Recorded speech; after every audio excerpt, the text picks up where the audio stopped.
Hello and welcome to another episode of Death by Bunjie. This episode of Death by Bunjie is a celebration of the upcoming spring gobbler season. If you can see that, that is my new Jake Perfect decoy from Montana Decoys. I bought one of these because they're pretty nifty. They are collapsible.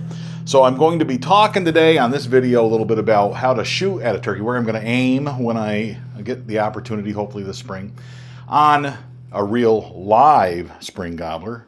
I'll be showing you the type of shot that I'll be taking, what I'm looking for, where I'll be aiming, and I look forward to your comments and suggestions about where you would aim with your crossbow or other archery equipment on a spring gobbler.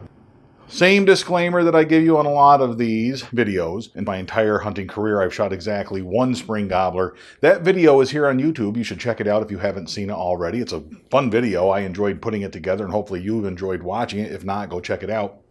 Have not had the opportunity yet with Bunjie to shoot a spring gobbler with a crossbow. We are looking forward to that, and hopefully this year will be the year. Originally, I was going to pull the spring gobbler mount that I have of my old spring gobbler. I was going to pull that down. I was going to set that beside me here so that I could demonstrate and show you that. And then I realized when I got the video all set up, I am all set up in the house here to film instead of my usual outdoor studio, so to speak. And I got all set up to film that, and then realized that mount is actually screwed right fast to the wall. And I was going to go unscrew it, and I thought, that's just too much trouble. I'll just use the decoys, that'll work. That's why I'm filming inside on this beautiful spring day. In fact, it feels like it's the first day of spring, even though it's not. Technically, it's not the first day of spring, according to the calendar, but according to the weather, it feels like it's the first day of spring. Finally got some sunshine out here, finally got a nice spring day where I can go out and take some pictures, do a lot of work outside. I'm going to film this video this morning. Hopefully we'll get something out of that, and then I'm going to go outside and enjoy this beautiful weather. Okay, where to aim on a spring gobbler. Now, if you're familiar with shotgun hunting, and the one gobbler that I've ever shot with a shotgun in spring, that was a headshot, and that's the way to go with a shotgun. You're going to aim at the head because essentially you're shooting a really big swath of pellets depending on what load you use and how far away from the bird you are. The farther away you are, the less velocity that load may have, but the bigger pattern it would have. The goal with a shotgun is to kill with concussive force, like it is with firearms, and essentially it hits the turkey in the neck or in the head, breaks the neck, and the turkey looks like this, and it lays on the ground, flops a little bit, and is dead. And that's what I like about these decoys. I noticed I've got a hen decoy too, and I can posture the head, alert, I can make it feed, whatever I'm doing with it, and I can make these two decoys do what I want them to do. Kind of neat. So I'm excited to use these, as you can tell. With the shotgun, though, that's your best shot. That's the shot that you are looking for. With archery equipment, some people take headshots. There are plenty of those on YouTube. Those people are more daring than I am, and those people are probably better archers than I am. Bunjie and I like a body shot. If we are presented with an opportunity on a spring gobbler, we will take it. It will be a body shot, and hopefully a good body shot. The reason for that is this head is the size of a tennis ball, essentially, and doesn't take up a lot of space, and it is constantly moving. Anybody who has watched spring gobblers or turkeys in general walking around on game cameras, walking around in person, they don't stop moving their heads. They're constantly alert, constantly looking, constantly moving their heads and moving about their feeding area, whatever they're doing. If you're calling, they're looking at you for movement. They're constantly turning their head to try and see where that sound came from, because they can tell within a matter of feet where that sound generates from. Even if you have decoys as nice as these set up in the field, hopefully this will distract them, and hopefully I will stop calling soon enough to prevent those turkeys from knowing my location. But nonetheless, they're going to be looking all over the place. And because they're looking, they have an eye on each side of their head. They're constantly moving their heads. They're moving around. So a headshot's a tough one. Now you can call right at the last minute, get them to perk up their head, and then take that headshot. That's a small window for a shot, and not something that I'm going to do. They make broadheads for that.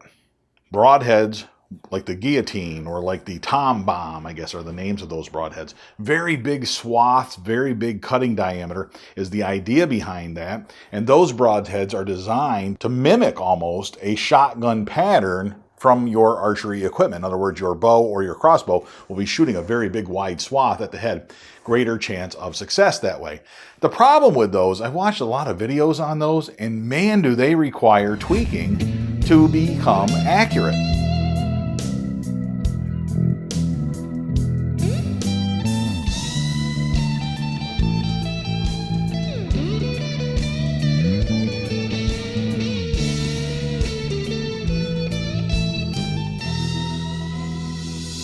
To me, accuracy is number one with crossbow hunting. We want to make sure that we are accurate. That's the number one guarantee of success. There's no guarantees in this business, but if you are accurate, you are increasing your likelihood of success in this business. So you want to take that into account. The problem with those big broadheads is they're simply not accurate broadheads. At least when I've never shot one, never tested one, really have no interest in doing so.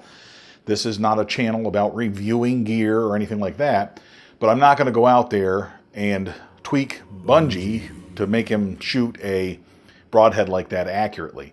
It can be done, I'm sure, but it's just not something I'm interested in doing. For that reason, we are going to stick with body shots, and that's what this video is really going to focus on from here on out. Body shots and where I'll be aiming if I get lucky enough to have a shot at a spring gobbler. First thing I want to point out on this, very similar to deer, ideally we get a broadside shot. The broadside shot presents for two reasons your best shot on a turkey, just like it does a deer.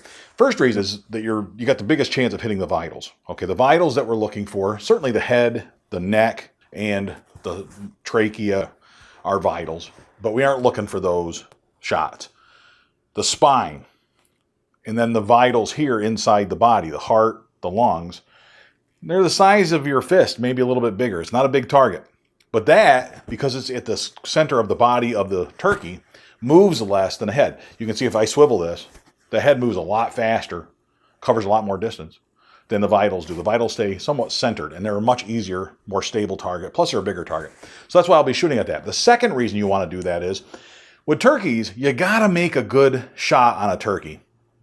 You can lose a turkey pretty fast, and you can think, oh, I hit him in the feathers or whatever else, right? You may have killed the turkey, you just didn't find it. Losing a turkey is a distinct possibility for a couple of reasons. Number one, like most wild animals, they can cover a big distance pretty fast. A turkey can fly, you probably read that, they can fly up to 60 miles an hour. That's amazing for an animal like this. But in addition to that, not only can they fly very fast, if they're wounded, they're not going to fly all that far. But they're not that big. They're naturally perfectly camouflaged. This is a pretty good representation of it. But they'll blend right into the spring woods perfectly, and it'll be hard to find. But they also don't have a lot of blood. Not going to leave a great blood trail. Not like a deer that's going to be spilling blood left and right, hopefully. These animals don't leave much of a blood trail because turkeys have less blood. Birds have less blood than other animals. And the reason for that is blood is heavy. So they're naturally designed to be lighter so they can fly. So they don't carry a lot of liquid in their bodies. So they aren't going to spill an awful lot if you are successful with your shot, if you hit them somewhere where they'll bleed. So don't expect to follow much of a blood trail on a turkey. It's probably not going to happen. So we need to, with a broadside shot, not only hit the vitals to assure a quick death to the turkey, but also hopefully hit the wings and disable the turkey somewhat by disabling the wings, maybe one or both wings. If the turkey can't fly, it won't go as far. It'd be much easier to recover a turkey if it does not have wings to fly away on. If that turkey gets hit and is able to fly away, watch where it goes, but you may not be able to recover it because it can go quite a ways. They can fly up to a mile when they're healthy in the wild. They do a combination of flapping their wings and gliding, but they can go quite a ways. They're very durable birds. And to assure a short blood trail and a quick recovery, you want to disable them in addition to hitting the vitals. That's why a broadside shot is awesome. Now, where to aim, I've been going on and on here, but where are we going to aim on this turkey? I looked this up real quick before I started this video. They have like 5,000, 6,000 feathers, something like that. They only have 10 wing feathers on each side, 10 primary wing feathers. Those long ones that we see, those are those banded feathers. That tract of feathers is comprised of 10 wing feathers. They have 18 or 19 secondary wing feathers that help with the flight. They're all serving a purpose. They're all part of their design to make them fly. But all turkeys have those same two characteristics. Incidentally, the tail feathers on a gobbler, there are 18 of them. And there's 18 tail feathers on every spring gobbler, regardless of whether it's a jake or not. The only difference is the length of those tail feathers. Now, what I'm looking for as far as an aiming spot on these turkeys is Some people try to measure the mass. They say shoot a third down on the body mass of the turkey. Spring gobblers can be pretty confusing. When they are strutting, their back feathers are all going to stand up. There is no meat there. There's no spine there. There's no body there. It is just feathers. It's distracting. It's a trick. So don't fall for it. We aren't going to be shooting into the feathers, into the top feathers. Same thing on the front. When you look at a turkey in the wild on a game camera or otherwise, it looks like the breasts are right up front. But this mannequin here, this little decoy, actually demonstrates quite well what they look like when they're not strutting, when they're not expanding those feathers. There isn't a lot of body mass here. When they strut, these feathers come up on the top, and when they strut, the front feathers come out in the front here, and it takes up a lot more space. It can be very tricky because it's designed to make the gobbler look bigger than he really is, right? That's the entire reason that they're strutting. They're strutting to make themselves look more imposing, to discourage other toms from coming near them, to ward off their competitors for those spring females. And they're looking bigger and bigger to puff up themselves and make themselves look healthier for the hens, so that the hens will be more likely to breed with them. So it's part of nature's design to actually make them look bigger than they are. They are not as big as they look. The body's quite small. So we're not aiming up high, we're not aiming down low. The best thing that I've seen from all the diagrams I've looked at online, all of the anatomy that I've been able to look at online, and all the videos that I've seen, is you will see that their wings on the side, they have their primary feathers, they have their secondary feathers, and then there is a collection, a tract of copper and bronze colored feathers at the top of the wing. That is what I will be aiming for during the spring gobbler season if I get a shot at a spring gobbler. And the reason for that is twofold. Number one, it lines up pretty well with the vitals. If we get a perfect shot right there, we're going to hit those vitals, we're going to hit the lungs, maybe the heart, and we're going to kill that turkey quickly. If we're a little high, maybe we hit the spine. Either way, we hit some meat there on the turkey and get a good shot, and the turkey will bleed out quickly because they don't have a lot of blood to begin with. It just makes them harder to find, doesn't make them harder to bleed out. But it will also, if we are fortunate enough to get that shot in that spot, disable their wings. And a turkey with a disabled wing will not go all that far. And ideally, a perfectly broadside shot will take out both wings, and that turkey can't go anywhere. So you'll be able to recover that turkey quite quickly. Not always that easy, is it? We don't always get that broadside shot. That's ideal. That would be perfect. What if we don't get the broadside shot? What if the turkey is facing us? What if the turkey's coming our way and we're looking at that turkey's coming toward us or lined up that way? Here we've got the beard hanging down on this little Jake here. Probably I'm going to be aiming right at the beard, right at the top of the beard. Some people say aim at the wattles, which this guy doesn't have, but on a gobbler, you'll have the big wattles under their throat. You can aim at that, but the problem is if his head is up, if he's alert, those wattles are going to be up higher in the air. If he's got his head down and he's strutting in full strut, then the wattles are probably right under those wattles is a good place to aim. But really the beard, when they're coming at you, that beard is a good target if they're coming straight at you. And the problem is, are you going to sever the beard? There's that chance, but it's still your best shot, okay, if the turkey is coming toward you. The other thing is we have to think three-dimensionally, just like we do with deer.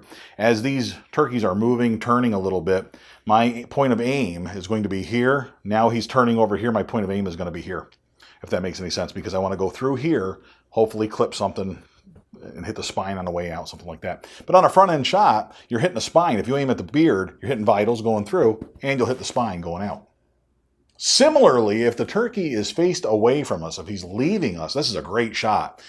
If he's in full strut, can't demonstrate it here, but if he's in full strut, that turkey is going away from you and he presents a perfect target. All 18 tail feathers are pointing toward your target. You are going to aim for the Texas heart shot. We're going to shoot him right in the rump. And the nice thing about that shot is it lines up good with the vitals, typically, from what I've read, and it also lines up with the spine. So you've got a good shot of disabling the turkey and hitting the vitals by taking that shot. Now, what if he's not strutting and he's walking away from you the way that this Jake decoy is at this point? He's walking away from us. This makes it very easy. You don't want to aim up too high. Again, if he's not strutting, we have a much less deceptive target because he's not expanding all those feathers on the top. So we can see this is where the spine's going to be, but we're going to want to aim a little lower, I think, down in here at the top of the tail feathers where the tail feathers meet the body. The reason for that is we'll hit the spine, goes through, hits the vitals. That disables the turkey and gets that vital shot. So really what we're looking for, from what I've read, and hopefully this works out perfect, and I want to hear your thoughts on it. I want to hear your comments. I think you want to shoot not only for the vitals on a turkey with your crossbow or with your archery equipment, But I think you also want to take a shot that tries to disable the turkey in some capacity. Either we're clipping a wing or hitting the spine. And before I leave, I'll show you the hen. This is the hen decoy that I'll be using in every one of my setups. Some of the setups I'll be using the Jake here, but typically I'll be using the hen for most of my setups here to lure in a gobbler this spring. So the cool thing about these though, like I said, these collapse down. They'll fit right in the backpack this way. And there's little straps that come with them. These are pretty cool. I'm excited to use these. I have other ones that are foam. They don't look as realistic. These they're roughed up. These just look really realistic. I think they look great. And plus I can make her feed like this. I can set her up like she's feeding. Later in the season I'll be doing that. Maybe just make her receptive with the Jake near her, something like that. But these are just a neat little decoy. And they've worked pretty well, I hope, for this video. But here's what the hen looks like, just for what, for those of you who are curious about it. So I'm pretty excited about that. Not sponsored by Montana Decoys. I'm not sponsored by Excalibur. I'm not sponsored by Canon. I'm not sponsored by anybody. Just like this stuff, like talking about it. And I hope you like listening to it. Thank you very much for watching this video. Check out the other turkey hunt that I have and the other turkey hunting videos, but leave me your comments on this one. And until next time, all hail Bunjie!